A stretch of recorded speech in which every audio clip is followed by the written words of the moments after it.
I was interested that you would go to Kosovo, which is a interesting little country. I was there in '99 for all the fireworks.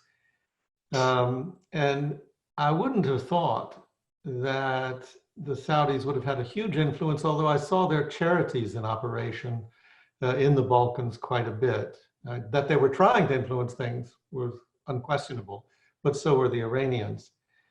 Um, what's the state of play in Kosovo these days? How did this Saudi influence manifest itself, and how have the Kosovars reacted to it? I think that where Saudi and Gulf charities came in after, during and after the Kosovo War was that, of course, the Kosovo War ended because of the US and NATO bombing, right? So US and the UN were by far the major powers structuring its transition from war to peacetime.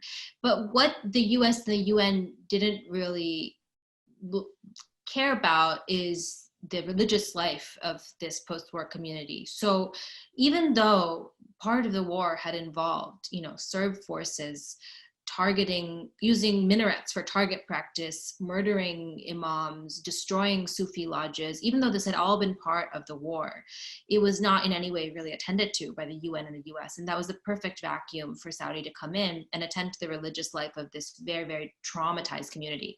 So when some Kosovars started rediscovering their faith, because the country is today about 98% Muslim, and it was the first oldest Ottoman territory in Europe. So it has a very old Islamic tradition.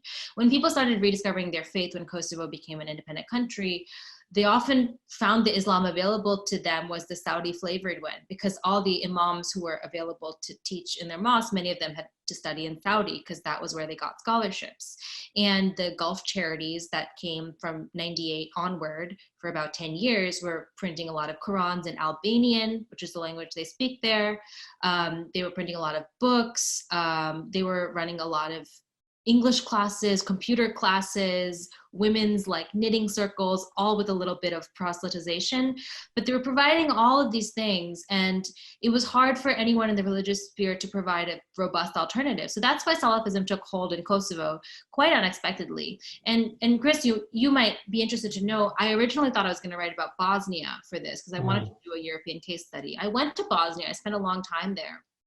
I just didn't, but interestingly enough, Salafism didn't really stick there. And I think the reason why is that the Bosnian Islamic community is a little bit stronger and more vocal about what they do stand for in positive terms. And Sarajevo still has, some pretty serious madrasas and things like that. And Bosnia as a state is just a little bit more secure in its statehood today than Kosovo, where the passports almost mean nothing for a lot of people. You can't go anywhere with a Kosovo passport. So they have more of a sense of what their Bosnian Islamic identity is, and they've been able to push back on Salafism there in a more meaningful way. Whereas Kosovo, there's not really like that pushback at all. So that's why Salafism has been so influential there.